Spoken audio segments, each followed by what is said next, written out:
Yes, Mr. Gecko, you're a huge inspiration to us all. But who was your muse? Oh, my dear old Nan. She imparted many wise words to me. She would say, never let the fame get to your head, always remember who you are, and let people get more than just savings with Geico's fast and friendly claim support. I lived up to her advice, and now anyone can file a claim anywhere and anytime. I miss her so much. Did she go somewhere? Yeah, extended quilting trip. Ah. Get more than just savings. Get more with Geico. Edit audio. So when my mom died, if I'm being honest, it was expected, right? She was a drinker. She took pills. She was a hardcore smoker. Oh, and when I was a kid, she was also very fond of telling me that she wasn't going to live to be an old lady, which, I mean, who says that to a 9-year-old, by the way? Well, of course, my mom Rosie does. I really feel like it explains a lot. I say all that to say it was easier or easy-ish to process when she died. But my dad had all kinds of longevity in his family. I'm talking about grandmas and great-grandmas making kick-ass mac and cheese into their late 90s. I mean, in the Hopkins family, 90 was like the new 70. Yo. Yeah, no, I shouldn't say that. It's fine. So one day, long after my mom had passed, I got a call from my stepmom, and she told me that my dad was sick and he had 6 months left to live. It was just beyond shocking. And when he died, both my parents were gone, and I felt untethered. I no longer had parents. I no longer had people in the world who could tell me what a little asshole I was as a kid. And I felt alone. And I remember many months after his death, I sat in a therapist's office and I was wondering why I still felt so sad. And I can remember thinking, like, when am I going to feel like myself again? Hello, folks. I'm Robin Hopkins, and this is Well Adjusting, where I talk to people about life stuff, but, not in an NPR way, more like we're at the bar, and we're having cocktails, and I am getting into your business sort of way. Oh, we love a cocktail. Oh, and producer Steph is here, too. Oh, yeah, hi, that's me. Today we chat, well, does grief ever end? Oh, and I must say, we laugh at our dead parents, but it's okay because it's what they would have wanted. So, wow. Okay, this episode is definitely heavier. I mean, we're talking about death and loss and grieving. But you guys, you know me, right? At this point, I'm not going to have that kind of a talk without some levity and some laughter. I mean, like, life is too short, folks. Literally. So today's guest is Sarina. She's, 20-something. And she's my cousin. Oh, yes. She is related to producer Steph, and we love her. And on a side note, I must say, producer Steph, she has the smoothest radio voice ever and should be on air. Anyway, she's been through a very serious life event. Her mom died when she was 16, but it wasn't just that. She learned about her mom's cancer at the age of 10, so she spent just a huge portion of her childhood waiting, wondering if, or really when, the other shoe was going to drop. So now she's celebrating major milestones in her life, but she's still feeling this loss. And it's leaving her questioning, like, does grief ever recede? Does it ever get easier? And I don't know, I feel like let's have this chat and let's find out if it does. I'm Sarina. I'm 23, a Virgo, living in Toronto. I just finished a master's degree in education, which is pretty exciting and something that I've been thinking a lot about. And I work in higher education and adult education, currently at a hospital in the city. Wow. You're like a smarty pants. I'm like a secret smarty pants. What's funny is when asked to introduce myself, I usually say, I'm Robin, I'm a Leo. I was born a small white baby in upstate New York. And I usually start with that. So I feel like we're kindred spirits. Yeah, I agree. I have a lot of Leo in my chart, so maybe that's why. Okay. I have no Virgo that I know of. Interesting. But I am bossy and controlling. Oh, me too. Too. So when I was really young, I think in 2008, my mom was diagnosed with stage 4 lung cancer and so got very sick and was very sick for most of my life because I was born in 1998, so I was 10 years old when I found out. And when I was 16, she lost her life. And so I lost my mom at a pretty young age, especially as like a young, like just post-pubescent girl. Losing your mom is a little bit jarring, to say the least. I felt very lost, and I think I still do feel very lost. I knew that my mom probably wouldn't, make it super long after she got diagnosed, but she made it longer than most people would and gave us a lot of hope when she was still around. And then when she passed away, it was very overwhelming. Even though you're prepared for it, sort of, it was super, super hard. But now I'm 23, still no mom. She didn't come back? No. That would have been a really nice twist on Could the you story, by the way. imagine? All the sadness would have just like completely gone away if you had said that. But you Exactly. didn't. By the way, my mom's still dead too, if that makes you feel any better. Oh, that does. Dead, It really does. Still dead. Still dead. Okay. Love. Still dead. Don't love. Sorry. See, this is the thing. I'm so glad that you're laughing because I always say my mom knew funny. My dad too. They're both dead. No, we're on the dead parents. And I think, I don't know, God or whoever's out there gave me sense of humor. They would want me to joke about it. Yeah. Right? Because otherwise, what am I supposed to just walk through life crying? Yeah. No, I think my mom would have liked me joking. I don't know. Maybe she's rolling around in there. Who knows? I joke that she's not 6 feet under. She's 6 feet up because she's like in a wall in a mausoleum. So it's so bad. Anyways, the question that I came to Robin with was, does it get better? Does this sense of grief, I know that it'll never leave, but does it get easier to cope with? Does it get easier to manage? Does it get easier to deal with? Because at 23, it's been 16, 17, 18, 19, 20, 21. It's been like 7 years and it's worse than it's ever have been. Yeah. Like, especially finishing so many milestones. Like I said, I just finished my master's degree and I thought I would be so excited, so stoked, super happy. I've started a new big girl job, as I call it. And I literally have never been sadder. So I was like super excited for all this change and all this stuff to happen. But once it gets here, it's like, fuck. Because it's like someone's not there to see it. Yeah. Someone super, super important. Yeah. And I think we have to really set this up for the people who are listening. Like, I'm not a therapist, so I'm not going to be able to tell you. I can tell you from my own personal experience that I'll let you know when I know if it gets better. No, I'm just kidding. I'm just kidding. Please do. As you're bringing all this up, I just have like 1,000,001 questions. Did you even have a comprehension when you first knew what it would mean and what it could mean? I mean, I think anytime you hear stage 4, you go, oh, fuck. But like, you were 10. Did you understand that? And was it talked about in your house? Yeah. I don't remember it being talked about what it meant. I will be honest, it was, first of all, like really, really long ago, like 13 years ago. So I don't remember very much. And also it was like super traumatic. So I think that's also why I don't remember a lot. But I remember being told that and thinking to myself that it was my fault. Really? I previously no. thought, like, I knew my mom was going for a lot of appointments. And then at that age, you start learning about cancer because people's grandparents and things like that. So, like, it exists. So I was like, Mom has cancer. She's dying. Like, I literally guessed it in my own head, like a week before, a couple days before. And then my parents sent me down in the backyard and told me. Like, I thought I manifested it. I thought it was my fault. And so there's still, like, a really weird amount of guilt.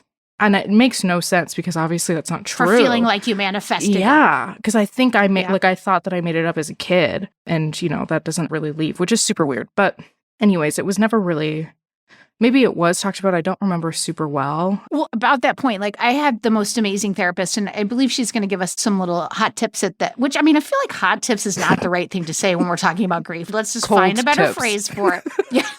Some dead tips, some dead hot tips. Wait, so we're too soon? No.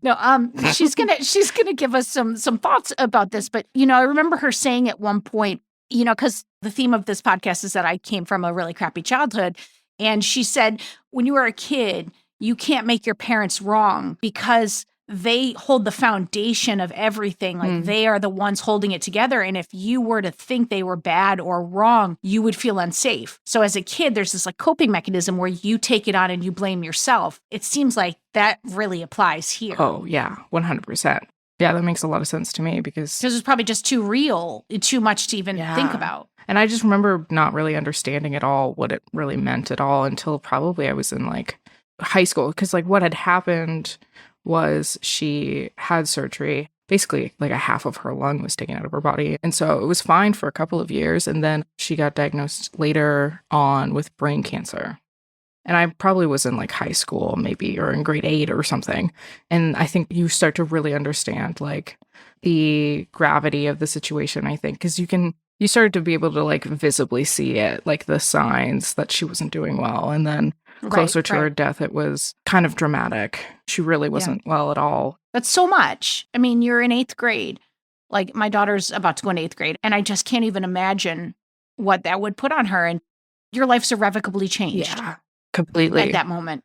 Yeah, completely. I got to this point where we didn't think she would watch me graduate from 8th grade to 9th grade, but she made it there. And then all of a sudden she's sick again. So it's like, oh, I thought this was over. Yeah. So you're just like re-traumatized. Well, and I keep going back to this thing. Are you guys talking about this? It's like conversation happening or not? I don't remember. I don't really think so. I don't ever remember having conversations about like, so when, you know, mom dies, this is what's going to happen. Like, we never really had that conversation until the very end. Like, you could see, but no one told me I was 16. Like, how was I supposed to know?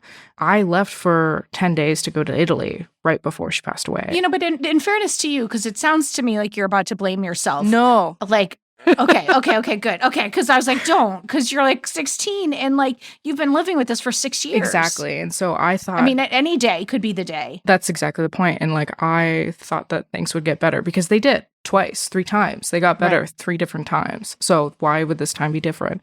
So I went on a school trip for 10 days, went to Italy with like my peers from high school, had a great time, came back. My mom was in a hospice, couldn't speak, couldn't talk, couldn't move, no longer really with us at all. And so I didn't really like, you don't get to say goodbye really. Yeah. And that's incredibly difficult. Yeah. If I knew that was what was going to happen, I probably wouldn't have gone. Right. It was so interesting. When my dad died, we had to put him in hospice and we weren't sure he was going to go willingly. And we had to tell him, oh no, you're just going to like a hotel. Like, we made up this whole shenanigans about where we were taking him. And then when I left, because he lived in North Carolina and I was in New York, and I flew out, I said goodbye and I said, I'll see you soon. I'm going to be back. And I was, trying not to cry or whatever. And he died before I could make it back. But I was really fortunate, 1, that I was significantly older than you. And 2, I had like the doctor. He had this incredible doctor who I started sobbing and said, I didn't get to say goodbye. And he said, you were there when it mattered. And he knows that you were there. He wasn't in a place where he would have been able to hear anything more than he already heard. And I had a medium, Teresa Caputo, like randomly come to where I was working, and my dad showed up and she pulled me aside and she said, you feel like you didn't get to say goodbye. And he knows you said, and I didn't say anything. I was just sobbing. So I feel like I've been so lucky to have a professional and a professional psychic tell me that my dad was like, said goodbye, but that's a lot to process at your age. And do we need to get you to Teresa Caputo? Do we need that? I would shit my pants and die. Sorry for my language, but that would be absolutely bonkers. I did see a medium once. She kind of said the same thing. Like, she's with you. She watches you.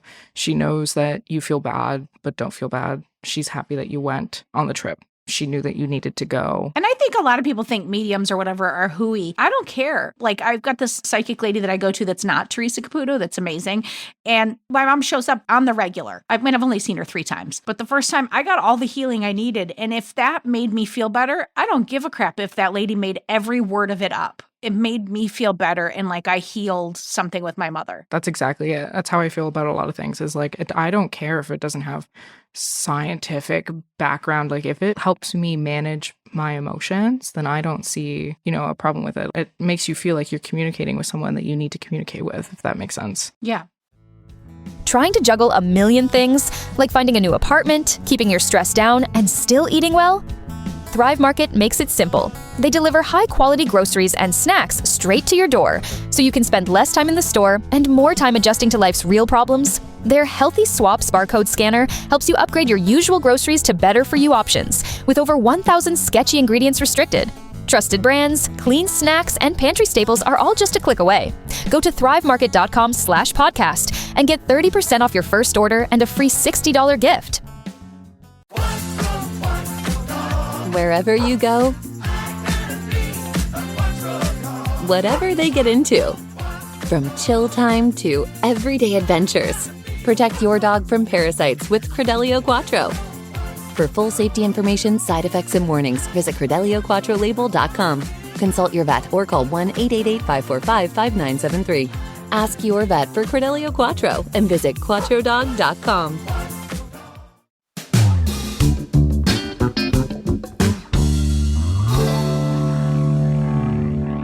when you initially answered the question, you said you haven't processed it. But what I know of grief is that you're processing it over and over and over and over and over again over time. It's much like forgiveness. I worked with this amazing group who would say, first of all, you're forgiving somebody for you so that you can move on.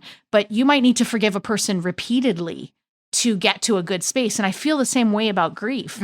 Like it comes in waves, and then the waves get further apart and maybe smaller. But then out of nowhere, like my kid will do something and I'll start sobbing and think, oh, I wish my mom could see that, or I wish my dad was here to see my son be such a little turd.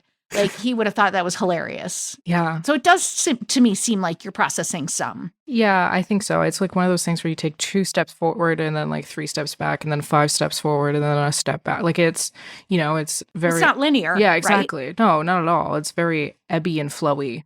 Oh, I love that. It's ebby and flowy. Ebby and flowy. I feel like we need t-shirts that are bedazzled. Oh my God, I have a t-shirt idea. Let me know if you want one. It's okay. It says, my mom died and all I got was this lousy t-shirt. Yes, please. Perfect. I'll order us some. And okay, so because my mom had a t-shirt thing, she would always have t-shirts made like with disco decals. And she had one that she wore regularly that said twat. Not even kidding. And by the way, if that doesn't explain me in a nutshell, I don't know what is. She also had one that like there was like, where in the hell is Homer, New York? And then she would send me to school in it. And it was like 5 times too big for me. And I'd wear it to school and I would get sent home. And she was just like, and she'd be like smoking. She'd be like, those teachers. Like she just like didn't give a fuck. Oh, that's incredible. But I'm in on your dead t-shirt. I'm in on it. Cool. I'll order us a couple. I'm struck by you saying that you just have all these wonderful accomplishments, and I'm already proud of you for what you've been through, and you kept moving, right?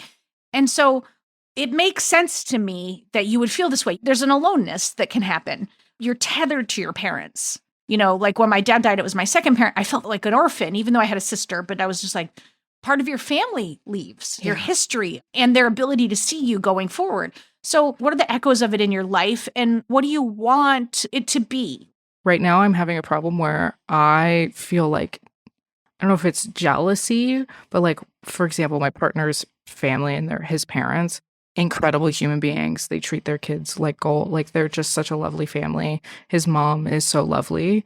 And on my first day of work, she texted me like, good luck on your first day. And I just was like, oh, so sweet. Initially, I was like, I'm so jealous. I know that they treat me like family and that they're my chosen family. Yeah. But like, why can't I have that? And so I think healing looks like getting over that jealousy feeling and kind of accepting the love, but the kindness that's brought to me as opposed to being like bitter about it. Does that make sense? Yeah. I'm so bitter sometimes. And I think a lot of it stems from, losing my mom. If I can get to a point where, I don't know if it's through therapy, if it's through self-reflection, who knows? I eat, pray, love my way through life. Who knows what it looks like? I don't know what the actual actions look like because I've tried therapy and I've struggled with it and I never really liked it. Yeah. I know that the grief will never get like easier, and I know deep down that I'll always be sad about it because of course you are. Yeah. But if I could be less bitter, or if I could be less like, why me? Or if I could be less, I wish that was me and I wish I had that. That would be sick. That would be pretty cool. What I am hearing from you is like you want it to have a place in your life. Mm-hmm. Like it becomes a part of the fabric of who you are, yet you can still experience love and it doesn't stop you. I'm picturing, I have this weird vision of like a crocheted vest, like you're wearing a crocheted vest and it's a patchwork quilty thing. And one of those things is your mom. And then one of those things is like her death. And it's just a part of who you are and you carry it with you, but it doesn't define you. It's just one piece of the quilt. And I don't know why this vest has to be a quilt or why it has to be a vest, but it is how I saw you. I love a crocheted quilt. Why not? Right? Who doesn't? Who doesn't? Except the holes. I mean, it doesn't keep you that warm, but it's a nice foot and then blanket. You get stuck on it, but that's fine. Yeah, that's how I see it too. Like, because for the longest time, I couldn't talk about it. Like, if I were to have this conversation even like 2 years ago, I think I would be ugly crying on the floor already, shaking back and forth. Whereas like now I can really like talk about it. Well, So it's maybe that's- time. Time is yeah. everything, right? Exactly. So maybe that's a sign I should go back and call my therapist, Lisa. Lisa, if you're listening, I miss you. Lisa, give her a ringy dingy, Yeah, a I little should. email. You know what's funny is I have said this before is that when it's time for me to go back to therapy, I find myself walking around the city thinking, I wonder what Patricia's doing. I wonder if I'll bump into Patricia. I'm in her neighborhood. And that was weird that I know my therapist's neighborhood, but it's fine. I'm not freaky. It's normal. It's totally normal to know where your therapist lives and works.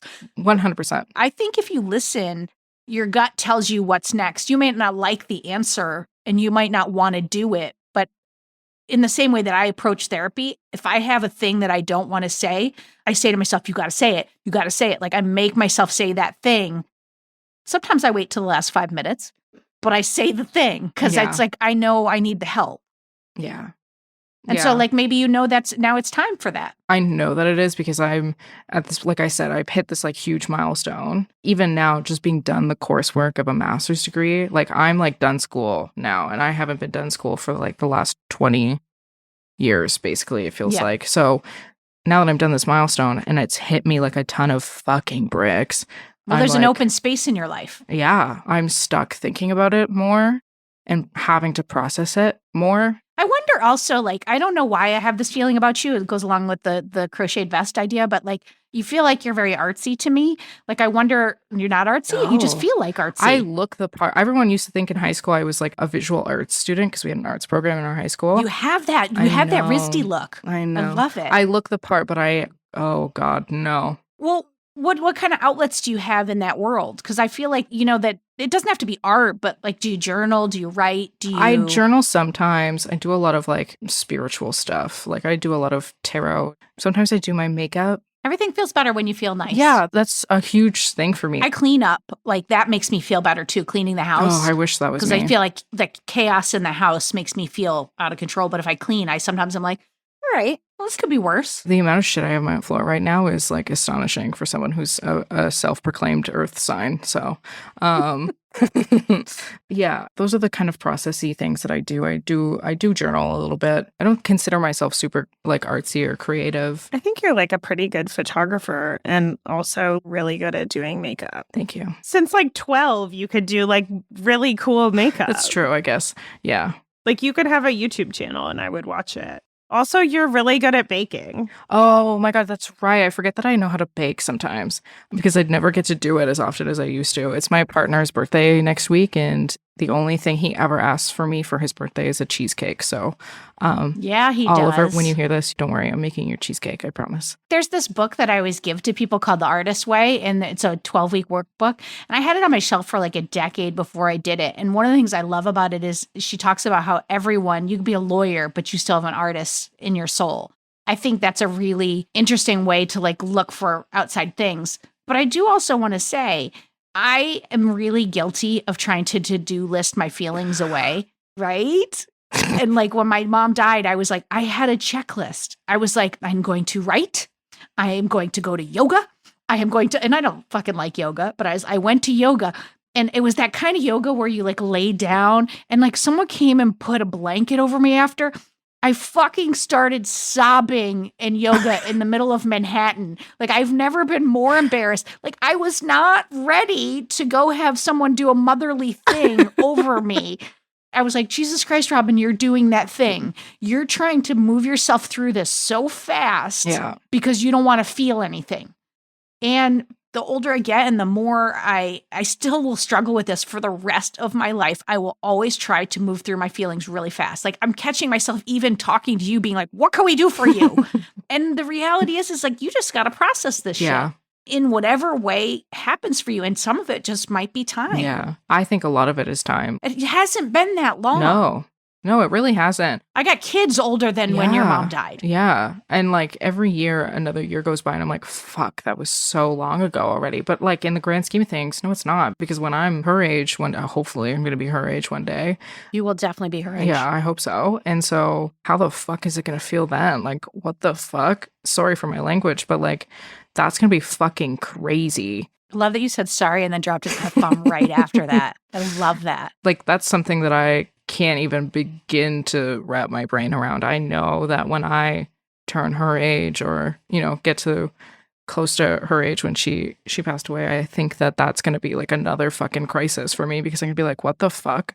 Well, I'm going to say this. Don't even put yourself I there. know. Like, you're doing exactly what I'm saying I'm doing, which is you're being like, what about that? Yeah. What about that? Just be right here right now. And then we'll worry about that Exactly. later. And you'll call me and we're still going to be in touch. And I'm going to be like, it's not happening yet. It's not time yet for you to worry about that. Take a deep breath. You can worry about that like a year before. Yeah.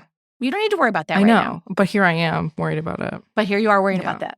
How does your grief now differ from how it felt, 2 years ago or 3 years ago? Oh, that's a really good question. See, I'm having a hard time even remembering like 3 years ago. I have like a really bad memory problem. I don't remember much. I think now it's like, it feels deeper in my body. So I was taking this class. We would talk about like very serious things about like racial inequality, sexism, racism, et cetera, et cetera.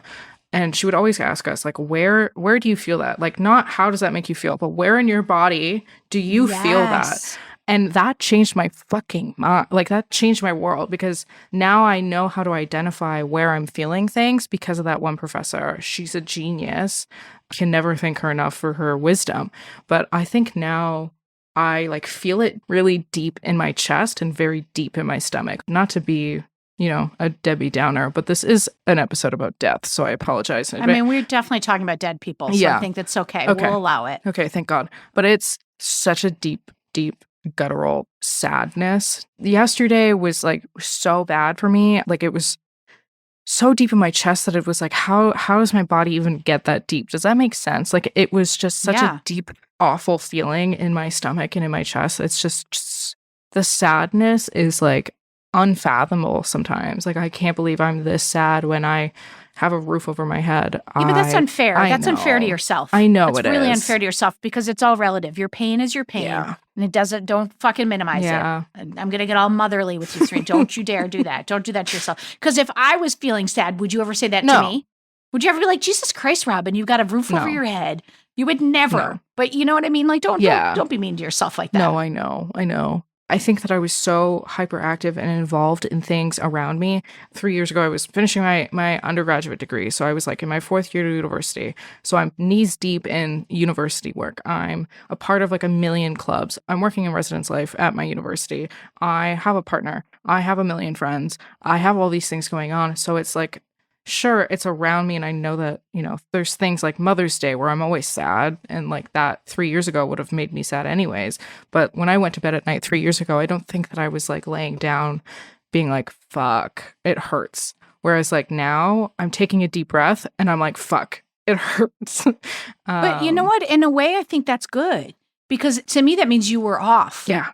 I mean, I can't stress this enough. I'm not a therapist, but it means you were not processing it. It was there, whether you wanted to deal with it or not. And now you have access to it. Now you can pinpoint where it is. I always give the analogy of like when I was little, I used to like let my room go for like, 7 months and just like there'd be knee deep shit everywhere. And when I did get around to cleaning it, I'd spend hours and hours and hours. I'd turn around and it would be worse. Yeah. And then all of a sudden in like 5 minutes, it would be clean. Mm-hmm. And it's got to sometimes get darker before you can clean it up. Yeah.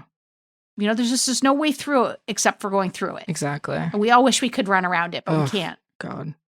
Wouldn't that be great? That'd be so great. It'd be so There'd great. be no therapists, but it would be really great. Sorry, therapists. Those people could get other jobs. They could be baristas. They could go in education. They could do other things. They could. I mean, I don't want to put you out of business, but I do.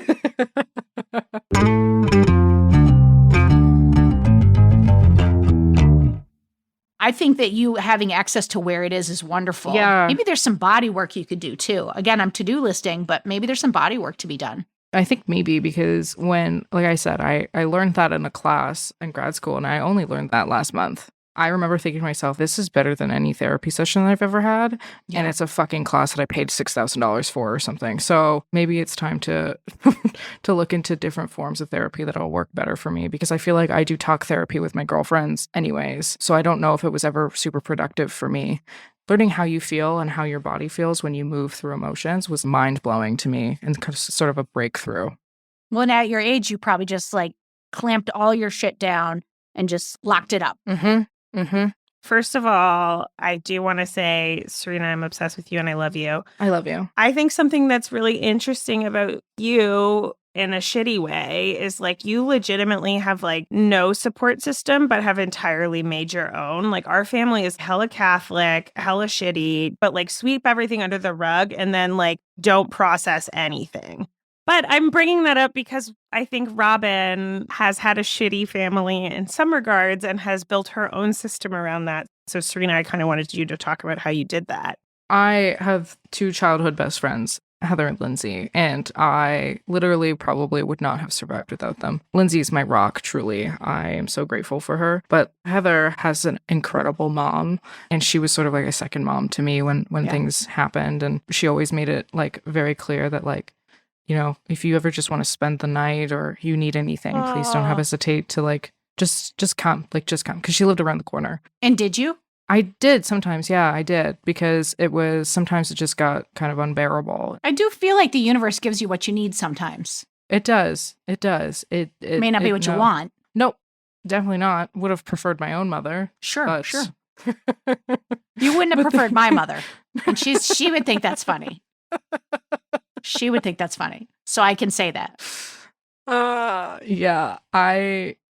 don't know. I was lucky when she passed away that I had friends around me with really cool families and cool moms who, you know, swooped in and helped me out and made me feel better. And like also my nonna, my dad's mom, I spent a lot of time with her after it happened, and she always had my back. Like she always defended me against my dad. And she isn't chosen family, of course. Like, that's my literal grandmother. But I didn't talk about things with my grandmother because, like Steph said, like, our family is very much like sweep it under the rug, never talk about it. But at least, like, she filled a hole that was there and you needed it. Yeah. And she was, in her own way, incredibly supportive. I don't really have a huge support system. I had, like, my 2 childhood best friends and their families, and they were incredible. And then now my current partner, Oliver, he's super supportive and he's very helpful. And I just went on basically like a family trip with his family, and it was so nice. It was, I cannot begin to say how nice it was to go and travel and vacation with like a family who is just like chill, normal, like comfortable. If there is such a thing. I found myself like worrying because we were going to this like wedding. In my head, I was like, I have to look incredible. And so I was all freaking stressed out. And Oliver was like, listen, I know you're used to your family constantly commenting on what you look like and your appearance and things like that, but like that shit doesn't matter here. Literally, whatever you're physically comfortable in, please wear it. And if that means a dress and heels, that means a dress and heels. But if that means gym shorts and a t-shirt, like nobody's going to bat an eye, because what's most important is your comfortability. And I was like, damn, bro, no one's ever said that to me before. I think sometimes like about that saying, like, God doesn't give you, and I'm not even necessarily a God person, but like God doesn't give you more than you can handle. And it's like, I've flipped that and made it be like, I'm fucking strong. Like I got a lot of shit was handed to me, but I'm strong because of it. Yeah. And you are too. But just because you're strong doesn't mean you have to be strong all the time. And I think sometimes like the universe or whoever the hell you believe in will put something in place for you to take some of that burden. And it sounds like you found some of that. You know, I think that's fabulous. Yeah. Me too. The people in my life that support me are just, you know, the best, and I adore them. So I'm very grateful for my chosen family. It's been so hard, but it's also been really lovely to have people who, you know, tell me that they're proud of me, and no matter what I do or how well I do in something or whatever, it's nice to know that those people have my back. That's a gift. I feel very lucky.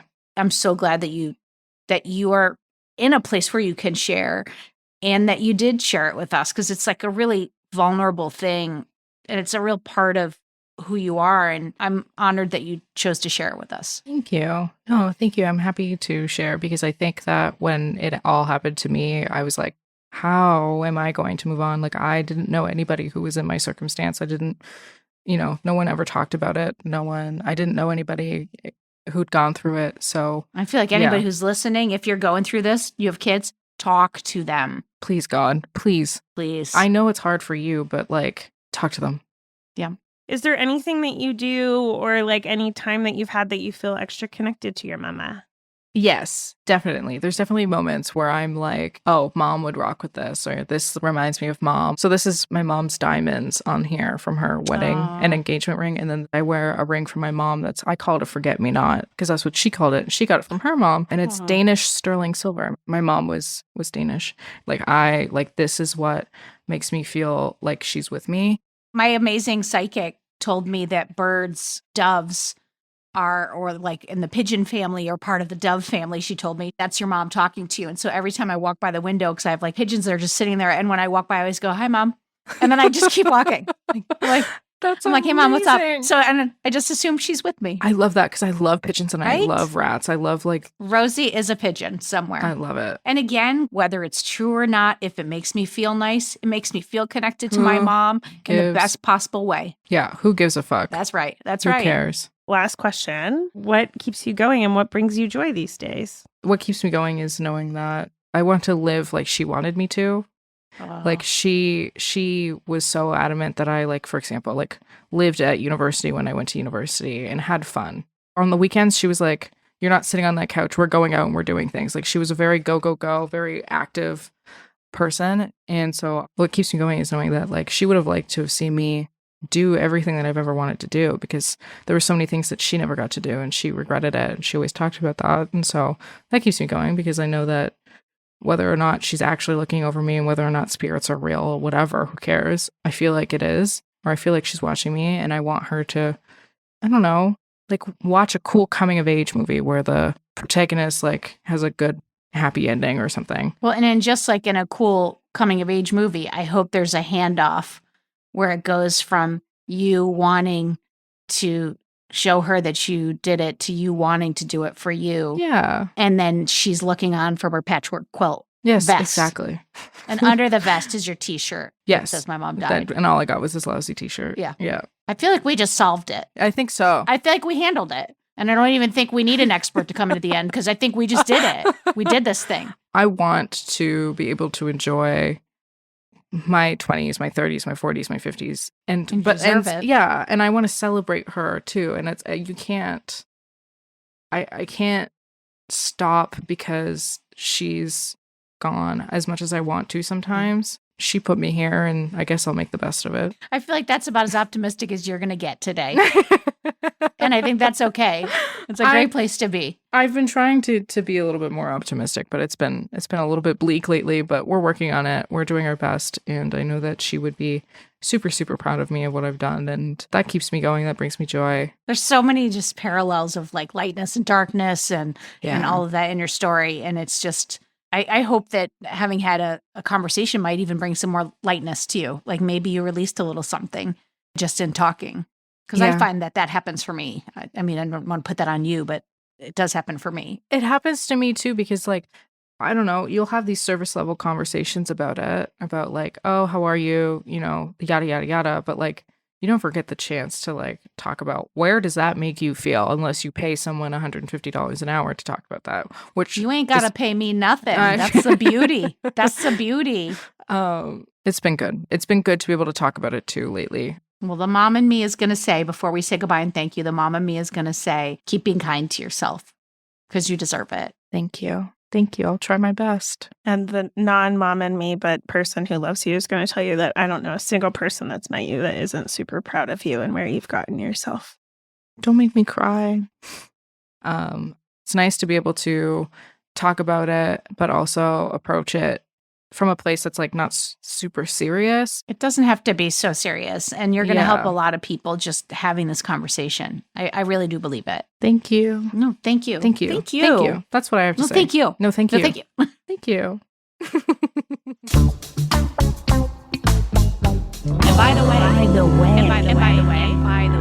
And by the way, in today's episode, we talked a lot about building a family that doesn't have to be actual family, chosen family. I, for instance, am a fan of stealing the nice and normal families of all of my friends. But there's loads of ways to do it. It all starts with awareness. Look around your life for good people, then be open to them. As Paul McCartney and his little band Wings would say, open the door and let him in. Ooh, yeah, let him in. Yeah.